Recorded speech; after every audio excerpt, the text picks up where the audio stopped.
Welcome back to the channel. Today we're going to show you how to warm up the AXYZ CNC machine. So for example, if you've left the machine sitting idle for a while, you're going to want to warm up the spindle to get it up to operating temperature. Or like in the morning, you're always going to run a warm-up. So there's a procedure to do that. Let me turn the camera around and I'll show you the procedure.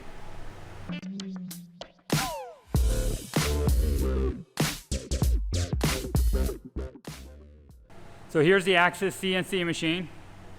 This is your spindle. And that's what needs to be warmed up. So if we go over here to the control panel, you have all these different numbers and you have an F key. So the F key is a function key. And it, as you see, we got a little cheat sheet here. F39, if you come over here to F39, I don't know if you can see that. F39 is initiate the spindle warm-up routine.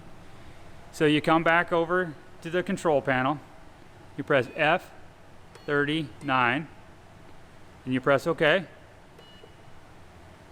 Oh, I pressed the wrong thing. F39, OK. You press OK, and it says warm up the spindle. Yes, that's what we want to do. We want to warm up the spindle. They're going to press yes. And then I think it gets started there, and it says warm up 9,000 RPM and for 5 minutes and 52 seconds. And here's the spindle, it's warming up.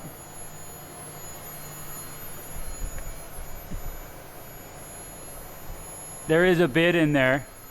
There's a router bit in the machine. However, it will warm up with or without a router bit. So it goes through a procedure for the 5 minutes and 55 seconds. Kind of a glare there.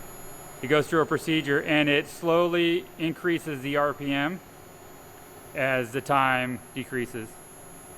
And it'll automatically shut off at 0. So that's the warm-up procedure for an AXYZ CNC router with that control panel. I'm not sure, I'm sure they have other CNC control panels. Maybe the warm-up procedure is a little bit different, but you get the idea. If your machine sits idle or first thing in the morning, you're going to want to warm up the spindle and it'll make it operate a lot better because you want it to be warmed up before you start cutting. So I hope this video helps. If you have any questions or comment below. And if you like this video, give me a thumbs up. Thanks for watching.